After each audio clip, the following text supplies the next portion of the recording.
Llegó la hora de su programa Salvación en Señales y Símbolos. Soy Dalia Dinsi y junto con Cicely vamos a estar haciendo unas preguntas y también aprendiendo, ¿verdad? Aprendiendo más, entramos a un nuevo ciclo.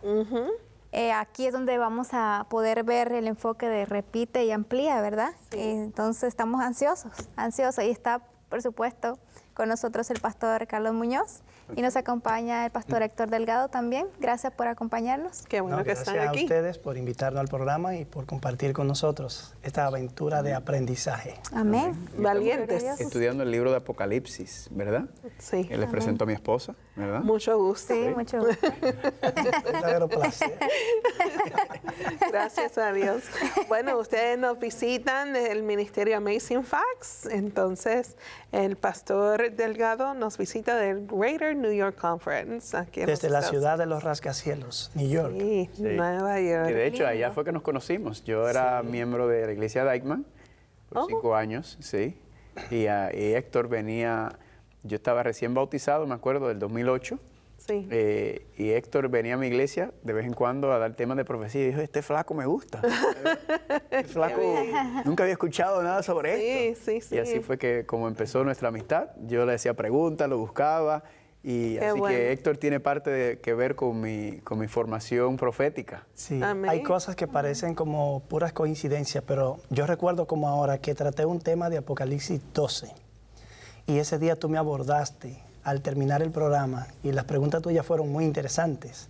Cuando yo llegué a casa le dije, Mari, mira, conocí un jovencito ahí que hizo una pregunta muy interesante. Qué bueno es ver eso, dije yo, cuando la gente está buscando. Sí. Y hoy precisamente estamos abriendo el capítulo 12 de Apocalipsis. Amén. Hey. Qué linda es la vida, ¿verdad? ¿verdad? Como increíble. Amén. Sí, Así y así ustedes están llegando ahora a muchos jóvenes también que tienen las curiosidades o preguntas o dudas de lo que es el libro de Apocalipsis. Es un libro del carácter de Dios.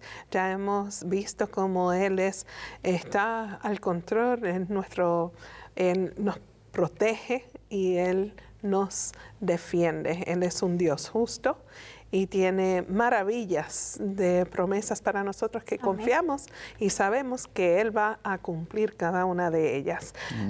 Queremos entrar al mensaje de hoy, o sea, al estudio de hoy, pero por favor pedimos al doctor Delgado, pastor Delgado, que por favor nos dirija en oración. Vamos a orar entonces. Bondadoso Padre, gracias una vez más porque aquí estamos. Gracias. Amén. Hemos visto tu mano guiándonos, Señor, en medio del estudio de este fascinante libro. Sabemos, Señor, que todavía quedan muchas cosas por entender mejor y por aprender. Ojalá en el tiempo que resta de estos programas, tu Espíritu logre enseñarnos. Amén. También te imploro por quienes nos miran y escuchan por diferentes medios, para que tu Espíritu abra su mente y su corazón, los inquiete y ellos también empiecen a estudiar este material. En el nombre de Jesús oramos. Amén. Amén. Amén. Amén. Entonces, capítulo 12, estamos a mitad, ¿verdad? Casi un poco más de la mitad de Apocalipsis. Y la última vez que estuvimos juntos estuvimos hablando sobre la séptima trompeta, ¿verdad?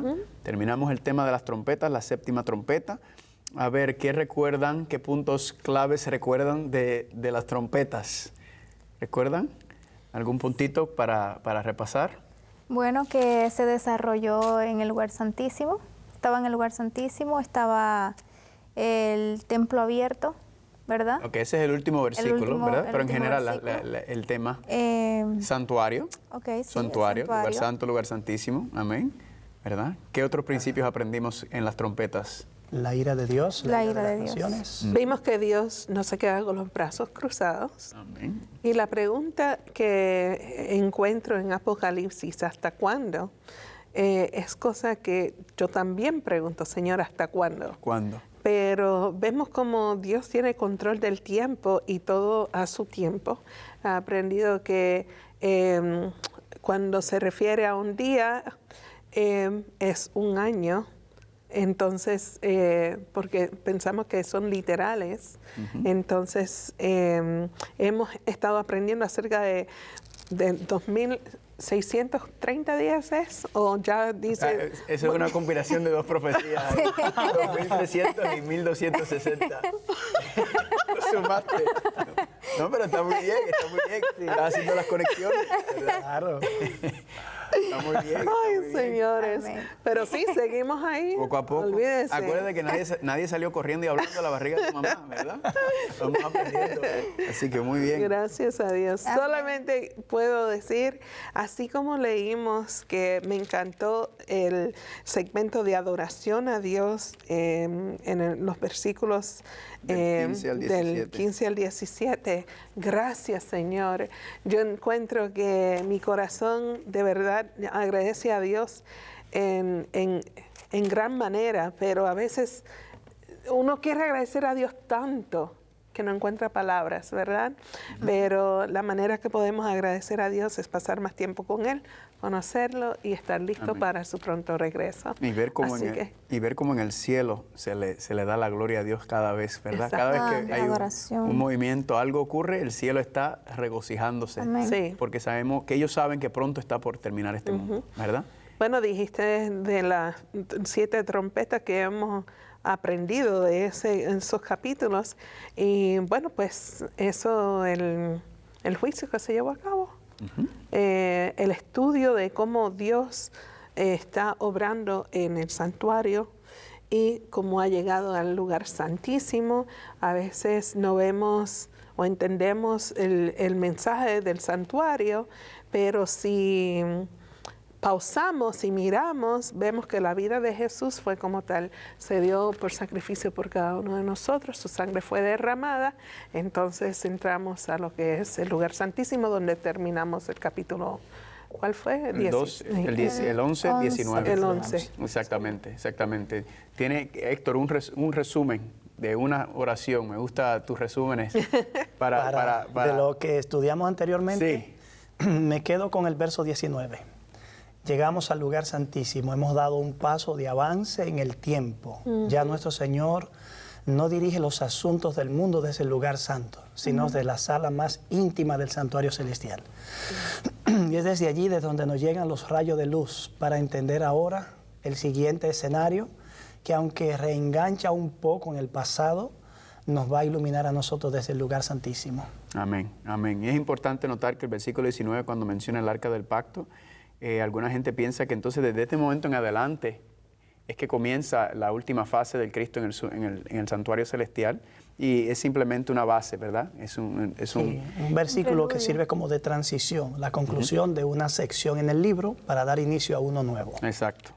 Entonces, y vamos a ver que es imposible como quiera pensar que esto que vamos a leer en el 12 ocurre después de Cristo entrando al santuario celestial, porque empieza Apocalipsis capítulo 12, versículo 1. Vamos a leer. Y Dalia, ¿quieres leer? Sí, con mucho gusto. Dice, versículo 1 del capítulo 12 de Apocalipsis. Apareció en el cielo una gran señal, una mujer vestida del sol, con la luna debajo de sus pies y sobre su cabeza una corona de 2 estrellas. Muy bien, entonces apareció en el cielo una gran señal. La palabra señal entonces nos indica que esto no es literal, ¿verdad? Sí. Una señal es sign, como dice en inglés. Sí. Así que aquí nuevamente estamos entrando en símbolos. Dice que hay una mujer vestida del sol, con la luna debajo de sus pies. Una mujer, ¿qué representa en la Biblia? ¿Qué representa una mujer? Una iglesia. La iglesia. ¿Cómo lo sabemos? Bueno, Porque la Biblia es la dice- esposa de Dios. Ok, muy bien, ¿verdad? Dios viene para su iglesia, Muy su bien, esposa. podemos mirarlo, vamos a mirarlo en Apocalipsis 19. Apocalipsis 19. No sé cuál respuesta estaba versículo buscando, 7. pero eso es. No. Estás ahí. Apocalipsis 19, 7. Si lo quieres leer, Idalia. Sí, gocémonos, alegrémonos y démosle gloria, porque han llegado las bodas del Cordero y su esposa se ha preparado. Muy bien, entonces, la esposa del Cordero, ¿verdad? Una mujer entonces representa la iglesia, el pueblo de Dios en ese contexto. y la mujer está vestida del sol con la luna debajo de sus pies y sobre su cabeza una corona de 12 estrellas. Así que aquí la introducción al capítulo 12 es de una mujer. Héctor, ¿qué podemos esperar de este capítulo 12 que vamos ahora a empezar a aventurar, que nos está hablando sobre esta mujer? Bueno, vamos a contextualizar lo que vamos a estudiar. Apocalipsis 12 da un salto hacia el cielo, donde vemos esta gran señal. De hecho, el dragón mismo que se define más adelante en el capítulo es arrojado del cielo. Apocalipsis 12 es como que expande el horizonte de la revelación. Pasamos de los eventos oscuros en la tierra a un ámbito cósmico. Y también se muestra que hay una interacción muy íntima entre lo que está ocurriendo en la tierra y lo que está ocurriendo en el cielo. Eso revela actividad positiva, incluso actividad a favor del pueblo de Dios. Nada escapa al cuidado de Dios. Nada es pequeño, nada es insignificante. Hay una interacción determinante. Es bueno saber también que Apocalipsis 12 es un capítulo fundacional, importante. Quizás los primeros 6 versículos son los que son explicados a partir del verso 7 hasta el 17. Pero también está focalizado en 4 grandes confrontaciones, no más. Aunque el capítulo tiene un alcance cósmico, no se ubica en cada confrontación que el pueblo de Dios tuvo con la fuerza del mal. Solamente en 4 grandes confrontaciones, que las iremos mirando gradualmente en la medida que lleguemos a ella. Y luego, cuando veamos lo que ocurre entre el dragón y la mujer, veremos que esa será ya la primera gran confrontación que el libro nos desarrolla. Las iremos identificando y las iremos ubicando en orden cronológico. Muy bien. Así que, entendiendo este contexto, entonces la mujer, pueblo de Dios, la iglesia, vestida del sol, ¿qué representa el sol? Cristo. El sol, ok, ¿verdad? Usualmente. Se le llama el sol de la mañana, ¿verdad? Cristo. Y claro, un sol también, la Biblia nos habla de que también el sol se utiliza de una manera indebida, ¿verdad? Cuando se adora al astro. Pero en este contexto, cuando se habla del sol, entonces está hablando de la gloria. La mujer está vestida del sol, está vestida ¿de qué? De la gloria de Dios, ¿verdad? Está cubierta por la gloria de Dios, con la luna debajo de sus pies. La luna, entonces la mujer está parada ¿dónde? En la luna. Está parada sobre la luna, ¿verdad? La luna está debajo de sus pies. Pregunto, ¿la luna da luz propia? No. No. El sol es que refleja la luz. Exacto, la luna refleja la luz del sol. Significa que si la mujer está parada sobre la luna, ¿y cuál es el fundamento sobre el cual la mujer se sostiene? La luna, ¿verdad? La luna no tiene su propia luz, sino la luz que refleja la luna es del sol, el sol representando en este contexto la gloria de Dios. Significa que entonces la mujer está parada sobre la luna. En este contexto podríamos entender que la luna, ¿qué podría representar? Podría representar, ¿dónde se refleja la gloria de Dios? ¿Dónde se refleja la majestad de Dios? En la palabra, ¿verdad? La palabra. Sí, en la Biblia. La mujer o la iglesia tiene que estar fundamentada ¿sobre qué? Sobre la luna, ¿verdad? Sobre la luna, sobre ese fundamento sobre el cual la iglesia está sostenida, ¿verdad? ¿Tú ves algo parecido ahí, Héctor? Bueno, vamos a decir todavía un poquito más. Ok. Yo diría que si la mujer está vestida, sostenida y adornada con elementos que son propios de la creación de Dios, todo lo que la iglesia posee es obra de Dios.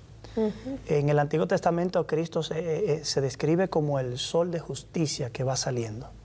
De manera que con esta mujer nosotros estamos visualizando una era luminosa. De hecho, Pablo es capaz de decir en sus cartas, en Romanos, Efesios, que él está proclamando un mensaje que otros quisieron quizá proclamar, pero que en este tiempo constituye una revelación especial que Dios está dando. Pero yo creo que tenemos poco tiempo. Quizás para desarrollar esto con el tiempo necesario, Está bien. nos apocamos a la pausa y entonces luego continuamos. ¿Le parece? Sí, cómo no, vamos a la pausa. Buen gancho que dejó para que las personas estén ahí al borde de la silla. Tengo que escuchar esta respuesta. Bueno, vamos a tomar una pausa, mis amigos y hermanos. Gracias por sintonizar, gracias por unirse al estudio. Y ahora vamos a presentarles maneras que ustedes se pueden comunicar con nosotros enviando sus preguntas y curiosidades. Si tiene preguntas, dudas, comentarios, escríbanos a sess@3abnlatino.tv o 3ABN Latino, P.O. Box 220, West Frankfort, Illinois, 62896. Y recuerde, invite a sus amigos a ver el programa Salvación en Señales y Símbolos. De verdad que nos gozamos aquí en los estudios de 3ABN Latino con esta subfamilia, el panel que estamos juntos dialogando y aprendiendo acerca del libro de Apocalipsis. Amén. Si estuvieran aquí ustedes detrás de las escenas, estarían riéndose con nosotros, hasta llorando con nosotros, yo creo, ¿verdad que sí, claro Pastor Muñoz? Sí. Es curioso porque es tanta información y se mezcla. Se cruzan los temas y las cruzan los temas. Pero por eso es bueno adquirir una copia, porque así uno le da vuelta y repasa y repasa. Repasa y amplía, repasa y amplía. Repite y amplía. Muy bien. Pero amigos, quisiéramos facilitarles a ustedes compartir los datos de contacto directamente de los pastores aquí. Así que, por favor, Pastor Muñoz. Sí, seguro que sí. Descubriendo el Apocalipsis en YouTube y en Facebook. Ahí nos pueden hablar, localizar. Hay muchos temas, muchas predicaciones y muchos otros materiales documentales, cosas que enriquecen la vida espiritual. Y también yo envío también las notas y los estudios relacionados a todos los sermones y temas que tengo. Amén. Así que nos pueden escribir a carlitosmunoz@gmail.com o carlitosmunoz@hotmail.com. Cualquiera de los dos nos consiguen, o por Facebook nos pueden escribir también. Sí, hay muchos facebookeros que siguen la programación. Por Facebook es Descubriendo el Apocalipsis también. Descubriendo el Apocalipsis. Y el pastor Héctor A. Delgado, autor de muchos libros, ustedes van a ver en su página web. Bueno, la página web es hadlibros.com. ¿Sí? En Facebook sería el mismo nombre, HD Libros. Y si quieren escribirme por correo electrónico, podrían hacerlo a adelgado.hector@gmail.com. Muy bien. Y yo sé que ustedes no me pidieron que diga esto, pero lo voy a decir. Amigos, tengan paciencia porque nuestros invitados también tienen otras obligaciones, así que si no responden a su correo inmediatamente, no se enojen, tenga paciencia. ¿Correcto? Sí. Sí, claro. Usted tiene varias iglesias y implantando otra iglesia y bueno, ustedes ambos están dispuestos a viajar a su país y a su comunidad a compartir con su congregación, llevar a cabo campañas de este tema y mucho más. Apocalipsis, lo que sea que la iglesia requiera. Estamos disponibles. Amén. Muy bien. Bueno, pues entramos o seguimos con Apocalipsis 12, versículo 1. Ya estábamos hablando de la iglesia. Sí, yo había dado unos parámetros, unas bases, y ahora Héctor estaba profundizando sobre esos puntos, especialmente sobre el asunto del sol, la luna, las estrellas. Sí, si se toman solamente estos elementos como parte de la descripción, quizás estamos hablando del pueblo de Dios vestido, sustentado y adornado con la creación de Dios. Es decir, la iglesia no tiene justicia propia. La iglesia exhibe y irradia la gloria de Dios. Amén. Pero si queremos darle una aplicación, ya Carlito ha hecho una, otros intérpretes también han dicho que el sol es una referencia a la justicia de Cristo y que la luna representa el antiguo sistema de culto, sí, a través del cual la luz del Evangelio se revelaba y durante el cual la iglesia en el desierto, como se le llama al pueblo de Israel, estuvo sustentado y siendo alimentado hasta que llegó la era del Mesías. Así es, así es.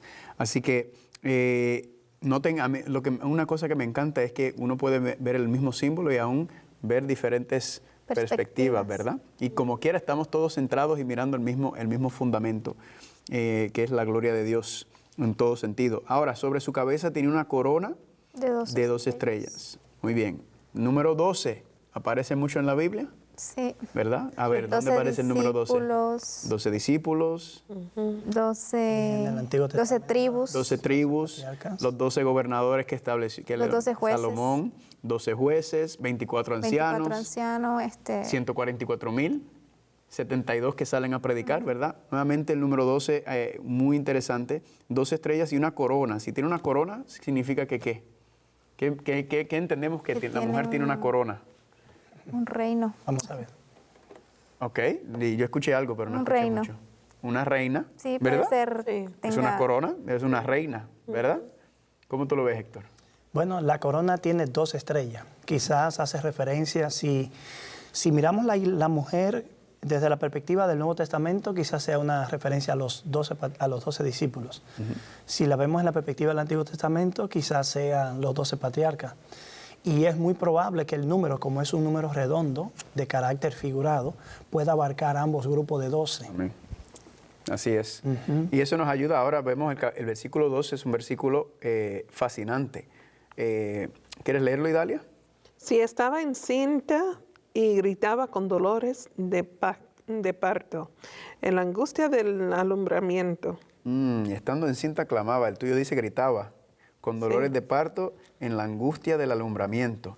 A ver, la mujer está encinta, significa que la mujer está A punto Por de- dar a luz. está a punto de dar a luz, ¿verdad?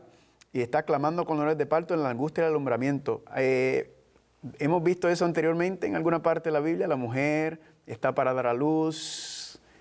¿No les viene nada a la mente? No, actualmente no recuerdo. Ok, a mí me trae inmediatamente a Génesis capítulo 3. Vamos a ir a Génesis capítulo 3. Oh, Génesis capítulo sí. 3. En Génesis capítulo 3 me gusta, me encanta, ¿verdad? Yo le llamo la madre de todas las profecías. Génesis capítulo 3, versículo 15. Es uno de los lugares en donde me lleva ese versículo 2. ¿Quieres leer el versículo 15, amor? Y pondré enemistad entre ti y la mujer, y entre tu simiente y la simiente suya. Esta te herirá en la cabeza y tú le herirás en el calcañar. Muy bien, entonces la primera profecía, ¿verdad? Que Dios le da, que Dios le dice al diablo, tú crees que porque tú has logrado que mis hijos me desobedezcan, porque tú crees que has logrado que coman del árbol, que tú has ganado. Pero te voy a prometer hoy que de la mujer, ¿verdad? Señalando literalmente a Eva, pero sabemos que es una representación, de la mujer saldrá una simiente, ¿verdad? Y esa simiente, esa criatura que saldrá de esa mujer, va a pelear con tu simiente. Así que aquí vemos la guerra de las Simientes. la guerra de la simiente. Yo le digo a este versículo la declaración de la guerra del Armagedón, que va a manifestarse en Apocalipsis. Y esta te herirá en la cabeza y tú le herirás en el calcañar. Otras versiones dice, tú le vas a dar una herida, La ¿verdad? cabeza. Pero él te va a aplastar o te va a destruir la cabeza, ¿verdad? La profecía clásica que verdaderamente yo creo que abarca todo el resto de la Biblia, la promesa de que de la mujer va a salir una simiente, el Mesías, el Salvador, y él te va a aplastar la cabeza. Cuando regresamos al versículo 2, dice, estando encinta, clamaba con dolores de parto. En otras palabras, podemos inferir que ¿quién está a punto de nacer? La Está a punto simiente. de nacer la simiente, ¿verdad? Ese Mesías que dice allá. Ese versículo, Héctor, ¿te trae alusión a otras partes? Sí, también a los dolores de parto que la mujer experimentaría después de la caída. A partir de Génesis, que es el libro donde por primera vez se hace referencia al dolor de parto que la mujer experimenta, esa frase se convirtió como en una metáfora, como en una expresión que denota tiempo de angustia. A los enemigos, por ejemplo, cuando le llega el momento de crisis, dice que le sobrecogen dolores como de parto de una mujer. Entonces, esos dolores de parto también representan la era angustiosa que el pueblo de Dios estaba viniendo en el momento preciso cuando el Mesías es introducido en la historia humana. Así es. De hecho, el pueblo de Dios, que debió ser un pueblo libre, cabeza de todas las naciones, era un pueblo que había llegado a ser cola de las naciones y estaba bajo el cautiverio. Grupos religiosos divididos que hacía difícil identificar con cuál es que la verdad convive, cuál era de todo. Entonces, esos dolores de parto pueden representar la angustia del tiempo en el que el Mesías está viniendo. Quiero decir algo más respecto a la mujer. La identificamos como una iglesia, pero a mí me gusta más la frase pueblo de Dios, A mí también. pueblo ideal de Dios. A mí también. Miren por qué. La mujer no representa solo la iglesia cristiana, porque la mujer aparece en escena cuando la iglesia cristiana todavía no existe. Ella está embarazada, el Mesías no ha llegado al mundo. el Mesías va a entrar al mundo. Por lo tanto, empieza con el pueblo ideal de Dios del Antiguo Pacto. Y empezando con el pueblo ideal de Dios del Antiguo Pacto, pasa por una transición en la que la mujer termina huyendo al desierto. Entonces penetra el tiempo de la era cristiana. Por lo tanto, la mujer representa el pueblo ideal de Dios, tanto del Antiguo como del Nuevo Pacto. Y es interesante notar que en el Nuevo Testamento, específicamente en Romanos, Pablo desarrolla la idea de cómo el árbol de Israel sirve de base para insertar a los gentiles, y ese injerto es lo que da como resultado la iglesia cristiana. De manera que no podemos ignorar el antecedente judío, la base judía, el fundamento judío que tiene el cristianismo. Nuestra fe es judeo-cristiana, aunque nos llamemos cristianos. Y cuando yo presento el tema yo siempre presento que ¿quiénes eran los primeros dos miembros de la iglesia de Dios? Adán y Eva, ¿verdad? Sí. ¿Verdad? La iglesia, el pueblo de Dios, así lo presento yo también. Y más adelante vamos a ver que aparece otra mujer, ¿verdad? En Apocalipsis capítulo 17, y esa es lo que viene a traer es candela, pero por allá estaremos pronto. Otra cosa que me acuerda, la angustia, clamado con dolores de parto, en la angustia y el alumbramiento también, en la experiencia de Éxodo, ¿verdad? La experiencia del pueblo en Éxodo y cómo entonces Dios tuvo que liberarlo. En Éxodo estaban bajo la servidumbre de Egipto. ¿El pueblo de Dios estaba bajo la servidumbre de quién en este contexto histórico entonces? De los romanos. Y vuelve a resurgir, ¿verdad? La misma temática. Roma. Vamos a seguir leyendo. ¿Puedes leer, amor, el versículo 3 y 4?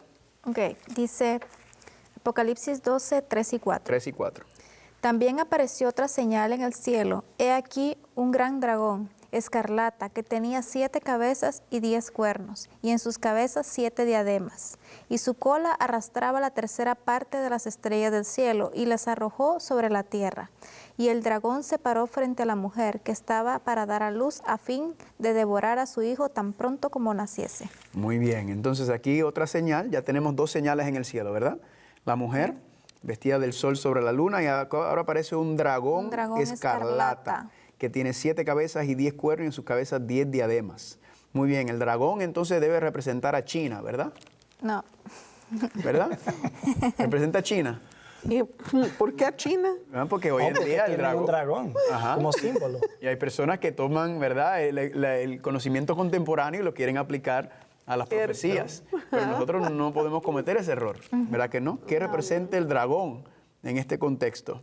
En otra parte de la Biblia hace énfasis que podría ser Satanás. Ahí mismo en el... Yo creo que sí, aquí, aquí mismo en capítulo 9, versículo 9, sí. Y fue lanzado fuera el gran dragón, la serpiente antigua que se llama Diablo y Satanás, el cual engaña al mundo entero. Entonces, el dragón significa que quién está detrás aquí, quién aparece en escena, aparece él, el dragón, ¿verdad? Y vamos a ver que el dragón está actuando o está utilizando poderes humanos, ¿verdad? El diablo nunca ataca directamente, sino que ya creando el contexto del versículo 2, que habíamos visto que el pueblo de Dios estaba siendo perseguido y atacado por el Imperio Romano. Entonces esto nos da algún indicio de que quién es el que está detrás del Imperio Romano. O sea, el Imperio Romano estaba tratando, a través del diablo, él estaba tratando de oprimir, de tratar de que no naciese, de matar al Mesías, porque el diablo sabía que él era el Mesías. Exactamente, muy bien. Sí. El motivo de Génesis reaparece aquí. La frase serpiente antigua, ¿no les recuerda algo? Sí. La serpiente en el desierto. ¿Por qué le llama antigua? Juan quiere que nosotros conectemos otra vez con el Génesis. Ya tenemos la mujer, ya tenemos la simiente, ya tenemos los dolores de parto, ahora tenemos la serpiente, pero también tenemos un elemento que es la vestidura de la mujer. Está vestida de blanco, está vestida de sol, y curiosamente en todos los pasajes bíblicos que se describe la apariencia exterior de los seres celestiales, dice que están vestidos de ropa blanca, finísima y limpia y resplandeciente. De hecho, es interesante saber que hay una antigua tradición judía que dice que Adán y Eva estaban vestidos de un halo de luz que reflejaba la gloria de Dios. Y nosotros creemos que eso realmente era así. Por lo tanto, también las vestiduras blancas de la mujer evoca a Eva en el Edén. Son todos los motivos del Génesis que tenemos aquí. El dragón, que es Satanás, se para delante de la mujer. Verso, ¿dónde está esto? Estábamos leyendo el versículo 3. Sí. 3, 4. 7 cabezas y 10 cuernos. Su cola arrastra la tercera parte. Versículo 4. Y el dragón se paró al paró final del frente a verso 4 frente a la mujer Estaba por narrar. por dar a luz con un propósito, devorar a su hijo tan pronto naciera. Indiscutiblemente Satanás identifica en este niño que nace el enemigo milenial prometido. El que va a acabar con él, ¿verdad? Así que él, todos sus esfuerzos están para evitar que este niño nazca y cuando nazca acabar con él. De hecho, me gusta compartir, si queremos resumir lo que es el Viejo Testamento, las Escrituras hebreas, si lo quieres resumir es el intento del diablo en tratar de acabar con el que nazca la simiente y Dios haciendo todo lo posible por proteger la simiente, por proteger el linaje por donde va a venir la simiente, ¿verdad? Entonces, aquí tenemos el dragón, tenemos escarlata, tenía 7 cabezas y 10 cuernos. ¿Hemos visto eso anteriormente en algún lugar? En la Biblia, 7 cabezas, 10 cuernos. Sí, yo recuerdo haber visto eso en Daniel. Muy bien, Daniel. Antes de ir a Daniel, mira Apocalipsis 13. Lee Apocalipsis 13, versículo 1. Me paré sobre la arena del mar y vi subir del mar una bestia que tenía 7 cabezas y 10 cuernos, y en sus cuernos 10 diademas, y sobre sus diademas un nombre blasfemo. ¿Verdad? Estamos viendo, hay algún paralelismo aquí. Sí. Y léete el capítulo 17 también. Nota el capítulo 17, versículo número 3. Y me llevó en el espíritu al desierto, y vi una mujer sentada sobre una bestia escarlata, llena de nombres de blasfemia, que tenía 7 cabezas y 10 cuernos. Así que estamos viendo el mismo poder en Daniel también, ¿verdad? En Daniel capítulo 7, a las personas que nos están viendo, si quieren apuntar, ahí también aparece nuevamente la bestia, ¿verdad? La bestia tiene ¿cuántas cabezas? La bestia tiene 7 cabezas. 17. 7 cabezas. La de 17, sí. Perdón, Daniel capítulo 7 tiene 10 cuernos, ¿verdad? 10 cuernos. La mujer tiene 10 cuernos. 10 cuernos. Las cabezas. Exacto, las cabezas no se mencionan hasta por acá. 10 cuernos, y ya sabemos entonces que esa cuarta bestia representa el Imperio Romano, confirmando lo que estamos viendo. 10 cuernos, la caída del Imperio Romano. Así que de alguna manera hay unas conexiones entre Daniel nuevamente, Apocalipsis 12, Apocalipsis 13, Apocalipsis 17. Entonces dice que su cola arrastraba la tercera parte de las estrellas del cielo y las arrojó sobre la tierra, ¿verdad?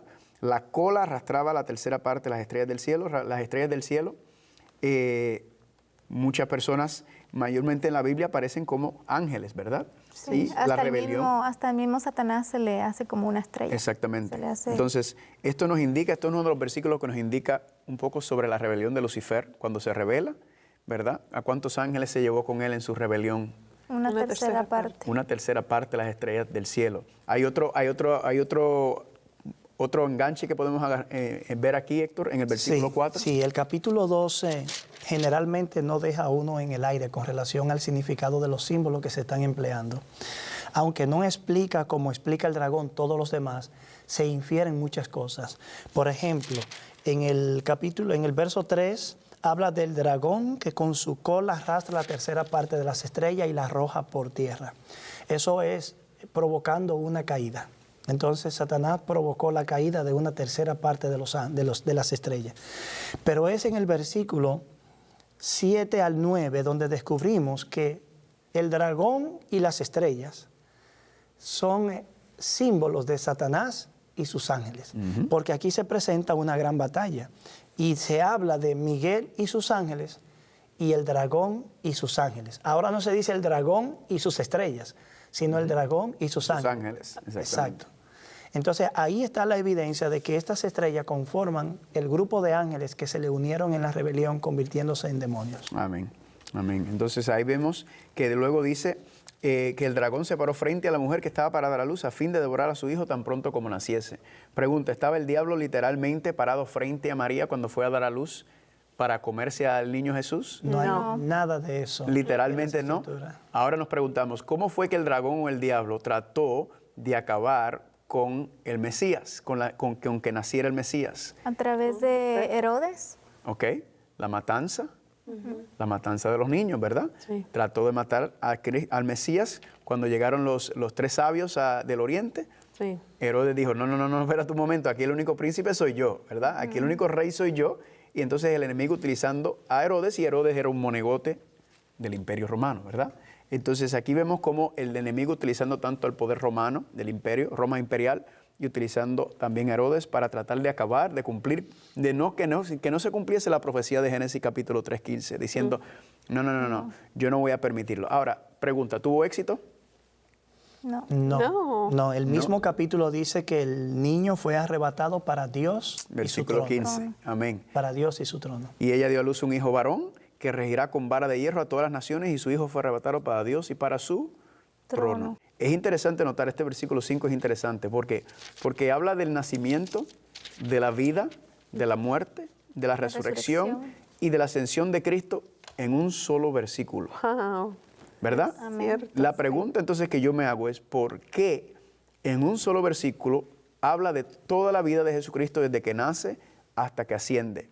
Yo entiendo que es porque el enfoque del capítulo 12 no es necesariamente en el hijo varón, sino el enfoque es en la mujer, ¿verdad? El enfoque es en el ataque y la guerra que el enemigo le está haciendo al pueblo de Dios desde el mismo comienzo hasta el mismo fin, ¿verdad? Sí. ¿Qué tú ves aquí en el Por lo versículo? menos en la primera gran confrontación, porque dijimos que hay 4 grandes confrontaciones en Apocalipsis 12. Y la primera de ellas, por lo menos temáticamente, es el ataque contra la mujer. Luego entonces viene el ataque del dragón contra el hijo. Posterior viene la gran guerra en el cielo. Y finalmente el versículo 17 habla de la última gran confrontación. Entonces, en lo que respecta a la primera parte de la mujer es la que llena el escenario como la representante de Dios. Amén. Pero luego pasa al niño, y el niño es el que vence, no la mujer. Exactamente. Ahora, ahí en el capítulo 12 es interesante que se dice que ese niño está destinado a regir a las naciones con vara de hierro. Es una cita del Salmo 2, un salmo mesiánico, donde se describe que cuando el Mesías se siente en su trono, reinará y regirá a las naciones con vara de hierro, es decir, en forma justa, recta y firme. Pero ya en el capítulo 2 del mismo libro de Apocalipsis, en el versículo 26 y 27, en lo que tiene que ver con la promesa a la iglesia de Tiatira, encontramos Capítulo 2, versículo 26 y 27. Dice, al vencedor que guarde mis obras hasta el fin, yo le daré autoridad sobre las naciones. y el versículo 27. Las regirá con vara de hierro y serán quebrantadas como vasos de alfarero. Es la misma frase, pero nota cómo dice al final, así como yo he recibido de mi Padre.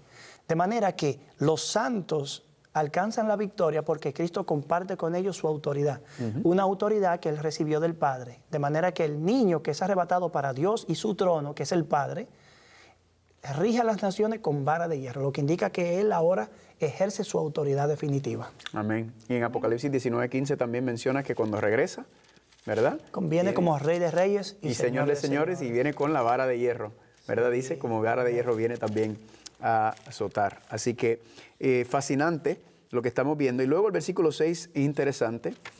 Dice el versículo 6, ¿lo quieres leer? El capítulo 12. Estamos en el 12, sí, estamos en el 12. Y Dalia, si lo quieres leer. La mujer huyó al desierto, donde tenía un lugar preparado por Dios para ser sustentada allí por 1270 días. 60. 160. 60. 60. Sí, en el verso 6, ¿cierto? Entonces, ¿la mujer huye a dónde? 60. Al desierto. Al desierto.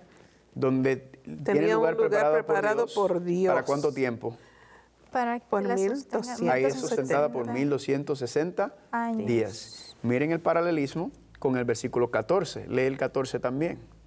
El 14 dice, pero se le dieron a la mujer las 2 alas de la gran águila para que volara de delante de la serpiente al desierto, a su lugar donde es sustentada por un tiempo, tiempos y la mitad de un tiempo. Noten que estaba mencionando el La mismo misma. contexto, mismo periodo de tiempo, mismas condiciones, misma situación de la mujer, pero se menciona en el 6 y se menciona en el 14. Héctor, ¿por qué? Si alguien se preguntara, ¿por qué se menciona en el 6 y se menciona en el 14 también? En ¿Qué es el lo que mismo Dios- capítulo. Exactamente, Sí. ¿verdad? ¿Qué es lo que Dios está tratando de porque decirnos? hay que tomar en cuenta que el versículo 7 hasta el 12 es como un paréntesis.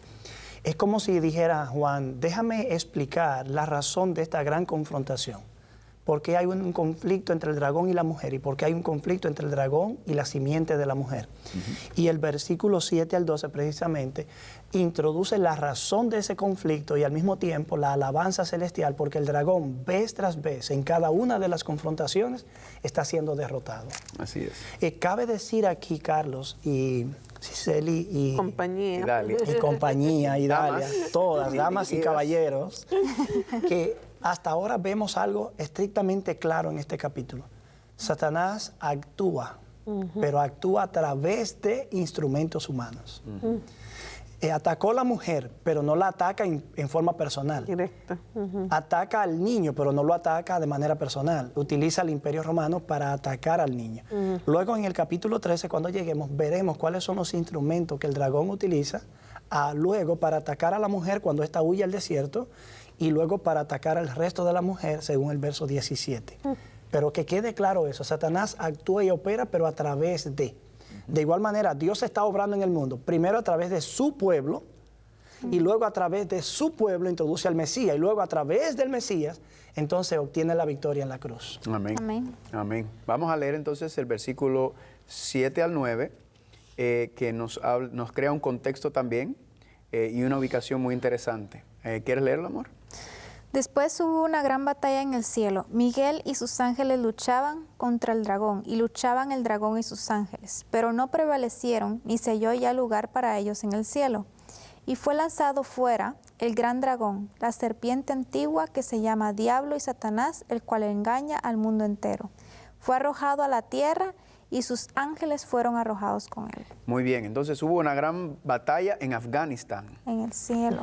¿En dónde hubo una batalla, una En guerra? el cielo. ¿Verdad? En el O si uno hubiera leído en Siria o en Afganistán. pues Resulta uno- normal, nadie se ¿verdad? sorprende. Pero el Pero hecho en de el que cielo. la batalla se está llevando a En cabo el en el cielo. cielo, indica hay un problema, ¿verdad? Espérate, Algo está mal. esto es serio. Y hay dos bandos en esta guerra. Un bando está Miguel y sus Miguel y ángeles, sus como mencionó ángeles. Héctor, Y contra el el dragón dragón y y sus sus ángeles. Así que ya sabemos quién es el dragón y sus ángeles, ¿verdad? Satanás. Miguel y sus ángeles. Miguel, aquí aparece el arcángel Miguel, ¿verdad? ¿Quién entonces posiblemente puede ser este arcángel Miguel? Nuevamente tenemos un conflicto entre Satanás y Miguel, pero sabemos que el único ser que puede vencer a Satanás, ¿quién es? Cristo Jesús. Cristo es el único, ¿verdad? Significa que entonces que este Miguel es o un ángel muy poderoso antes de Satanás, o significa Es que el este mismo arcángel Cristo. Miguel es el mismo Cristo, Cristo. Jesús. Bueno, en el contexto de la idea de un ángel poderoso, parece ser que la Reina Valera 60 proyecta a Jesús, porque Miguel aparece en el libro de Daniel y allí se le llama el gran príncipe. El gran príncipe. Pero el hecho es que la traducción es inadecuada. Es el principal de los príncipes. No es un gran príncipe, sino el más grande de todos. Es un título que coloca a Miguel al tope de la jerarquía. Entonces, esa mala traducción ha dado por resultado que muchos entiendan a Miguel como un arcángel con una posición exaltada.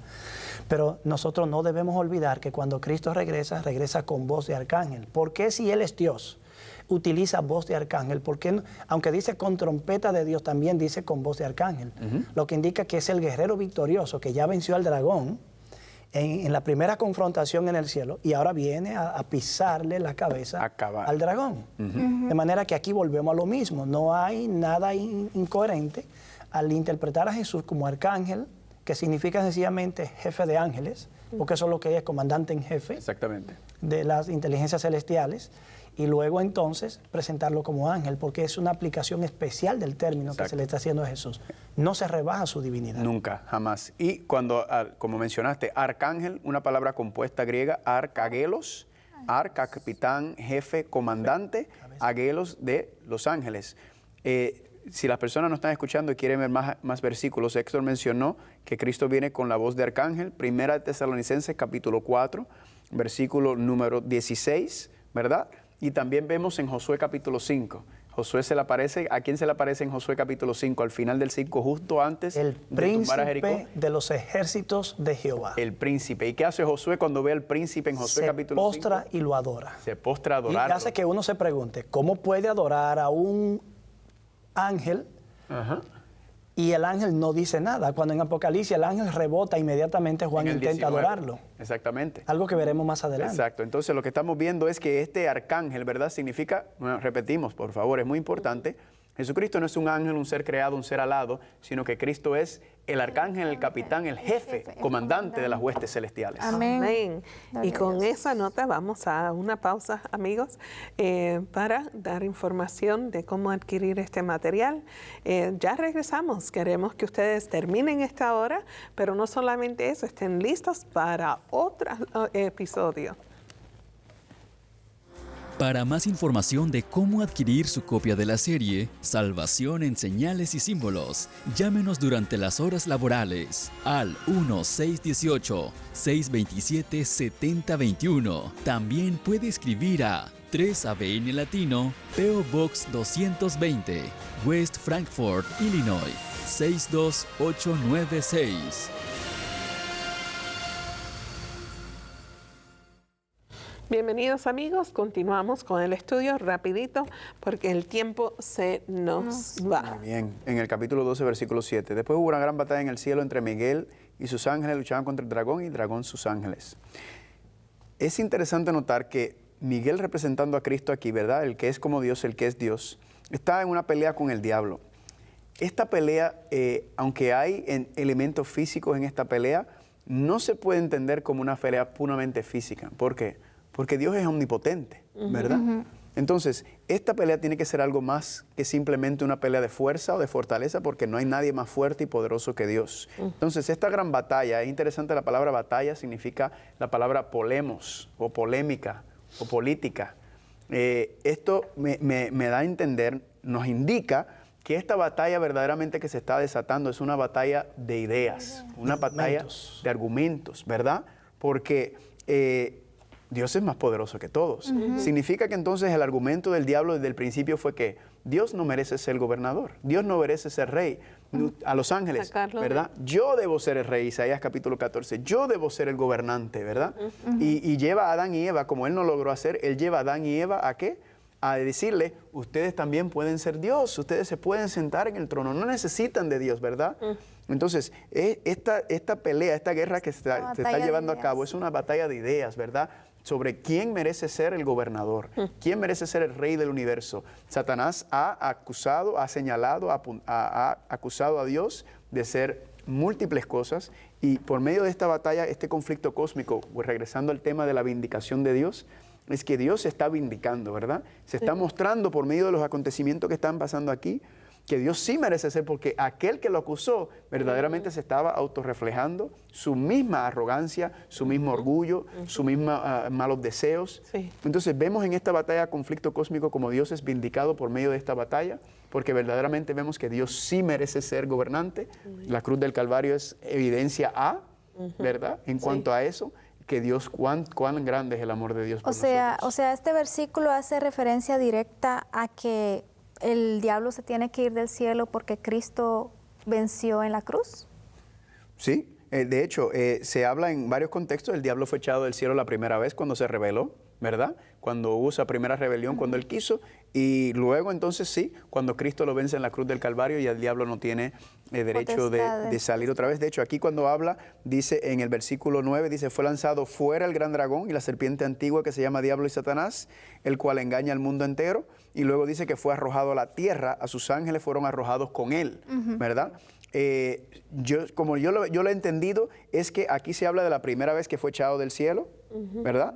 Donde él entonces tenía libre albedrío en el sentido de que él fue a buscar otros reinos, pero luego la segunda vez él es echado a la tierra en contexto de la victoria de Cristo en la cruz del Calvario. No sé cómo tú lo ves, Héctor. Sí, hay dos arrojamientos.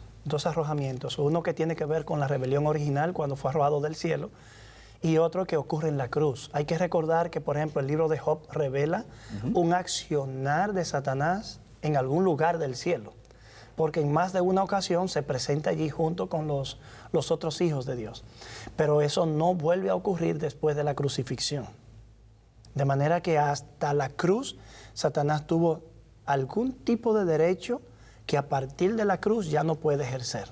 Y por eso el cántico de celebración ha sido arrojado, las inteligencias del cielo descansan, pero el ay viene ahora para los habitantes de la tierra, porque ya no teniendo acceso allí, habiendo sido derrotado en forma final, definitiva en la cruz, está condenado a la destrucción. Ahora le queda poco tiempo en ese sentido y va a descargar toda su ira contra lo que ocurre en la tierra. Quería confirmar entonces, el versículo 7 del capítulo 12, entonces se refiere a la primera vez, y el 8 y el 9 se refiere a la segunda vez, bueno, a la definitiva. La 9 se podría dividir en dos partes.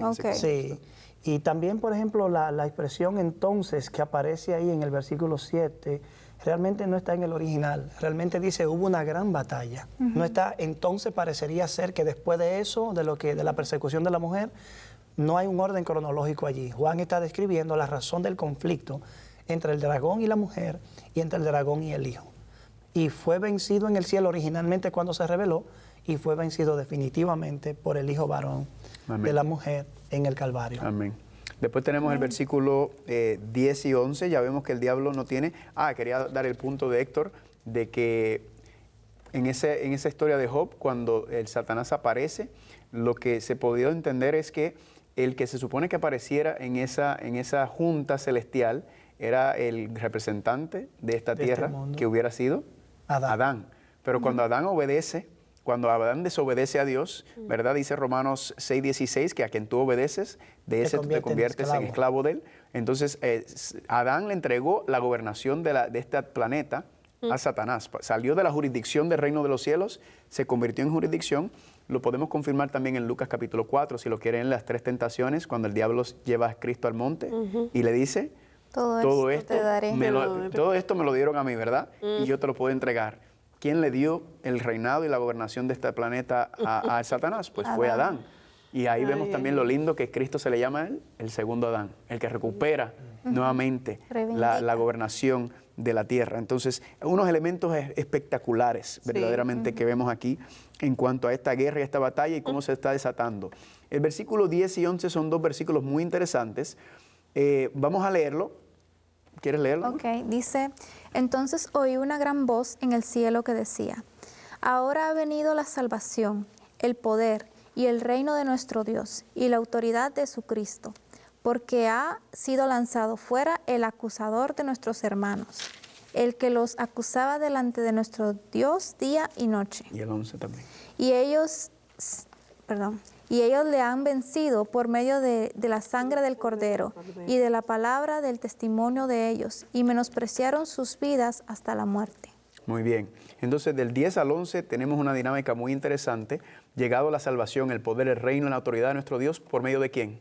De Cristo. Por medio de Cristo, ¿verdad? Dios está siendo vindicado, Dios está regresando, el universo entero ya ha dado cátedra, Cristo le ha dado cátedra del carácter de Dios, de quién es Dios, del amor de Dios, y vemos que entonces hay una victoria en cuanto a la acusación del diablo. Ha sido lanzado fuera por su mala acusación, por su falsa acusación. Se ha mostrado que lo que él decía era mentira, ¿verdad? Que Dios es justo, que Dios es bueno y que Dios es el que debe estar sentado en el trono. Amén. Héctor, ¿cómo tú ves esos versículos? No, llama la atención el hecho de que en el verso 11 dice que los santos le han vencido. Hay un nay para la tierra. Los santos todavía están en la tierra, pero ellos vencen, ellos alcanzan la victoria. De alguna manera, la victoria del niño sobre el dragón es lo que garantiza la victoria de los seguidores del niño sobre el dragón. El dragón es poderoso, pero es un enemigo vencido. Fue vencido en el cielo, fue vencido en la cruz. Sí, Señor. Y será vencido nuevamente cuando el Señor regrese. Y será vencido incluso por los santos a pesar y de las acusaciones que él realiza. Yo quiero llamar la atención el hecho de que en Romanos 16, verso 20. Romanos 16, vamos allá. Romanos 16, 20. Que precisamente constituye el cumplimiento final de la promesa, de aquella profecía que usted dijo que es la madre de todas las profecías. Una profecía que yo la llamo la profecía de más largo alcance que hay en las Escrituras, dentro de la cual aún los 2300 días, que es la más larga en términos de tiempo, está incluida. Exacto. En el verso 20 dice, el Dios de paz aplastará muy pronto a Satanás, pero noten bien, no solamente dice que lo aplastará, sino dice que lo va a aplastar debajo de las plantas de nuestros pies. Pudo haber dicho, Dios lo aplastará y lo dejará debajo de las plantas de sus pies, pero lo atribuye a un triunfo compartido. Y aquí en Apocalipsis dice, ellos le han vencido. Este es el triunfo de ellos. Recuerden que en el capítulo 2, cuando dice al que venciere, el verso 26-27 que leímos, al que venciere y que guarde mis obras hasta el fin, yo le voy a dar autoridad sobre las naciones. Las van a regir con vara de hierro, como yo he recibido de mi Padre.